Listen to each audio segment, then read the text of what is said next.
মনের রোগ ভাবছেন সেটা আবার কি? আগে হ্যাঁ, মনের রোগ। কিভাবে বুঝবেন আপনার মনের রোগ হয়েছে? কি বলছেন মনোরোগ বিশেষজ্ঞ? চলুন শোনা যাক।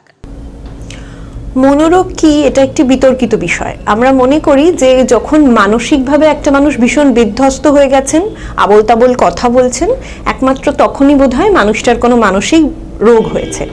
আসলে মানসিক রোগের বিষয়টা অনেকটা বিস্তৃত।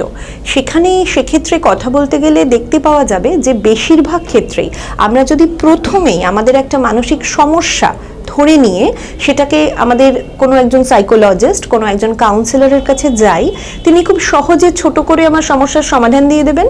আমি সেগুলো রোজকার জীবনে কাজে লাগাবো এবং আমাকে মানসিক সমস্যা অবধি পৌঁছতেই হবে না, কোনো মানসিক রোগ অবধি পৌঁছতে হবে না। মানসিক সমস্যায় আমরা যদি সমাধান করে ফেলতে পারি, কিন্তু অনেক ক্ষেত্রেই দেখা যায় যে আমরা মানসিক সমস্যাটাকে খুব একটা অসুবিধে মনে করি না। যেরকম জ্বর কাশিতে আমরা নিজেরাই অনেক সময় অ্যান্টিবায়োটিক খেতে থাকি, এক্ষেত্রেও আমরা মনে করি যে এটার প্রয়োজন নেই, এটার জন্য কোনো কাউন্সিলরের কাছে যাওয়া মানে তো আমি পাগল হয়ে গেছি। আমি কি পাগল হয়ে গেছি যে আমি কাউন্সিলিংয়ে গিয়ে কথা বলবো সাইকোলজিস্টের সাথে?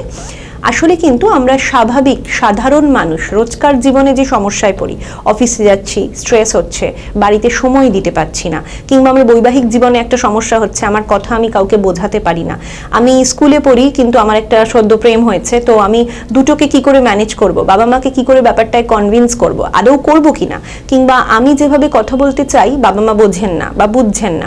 এই প্রত্যেক ক্ষেত্রে বা বড়দের ক্ষেত্রেও যে অ্যাডাল্টদের যে ধরনের প্রবলেমগুলো হচ্ছে, সেগুলো নিয়েও কিন্তু আমরা শুধু কথা বলতে আসতে পারি। এই বাদে মনোরোগ আমরা চিনব কি করে? এটা সত্যি সত্যি এভাবে কোনো হার্ড অ্যান্ড ফাস্ট রুল নেই মানে মনোরোগকে ওভাবে চেনার।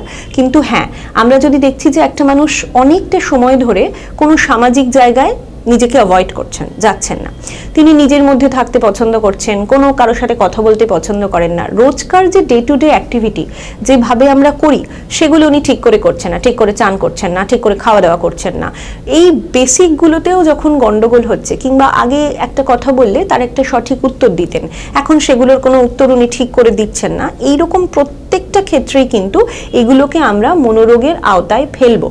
এবং সেটা যদি অন্তত পক্ষে 2 সপ্তাহের বেশি সময় ধরে একটা মানুষ এরকম আছেন, তখন কিন্তু কাল বিলম্ব না করে আমাদের কিন্তু সাইকোলজিস্টের পরামর্শ নেওয়ার দরকার। কারণ আবারও বলছি, প্রথমেই যদি এটাকে মনোরোগ ধরে আমরা এগোই বা মানসিক সমস্যা ধরে এগোই, তাহলে সমাধান খুব সহজে সম্ভব। কিন্তু এটাই যখন আমরা অনেকটা ফেলে রেখে অনেক দেরি করি, তখন মানসিক সমস্যার জটিলতা অনেক বেড়ে যায় এবং মানসিক সমস্যাগুলো, রোজকার জীবনের প্রাত্যহিক সমস্যাগুলো একটা রোগে পরিণত হয়।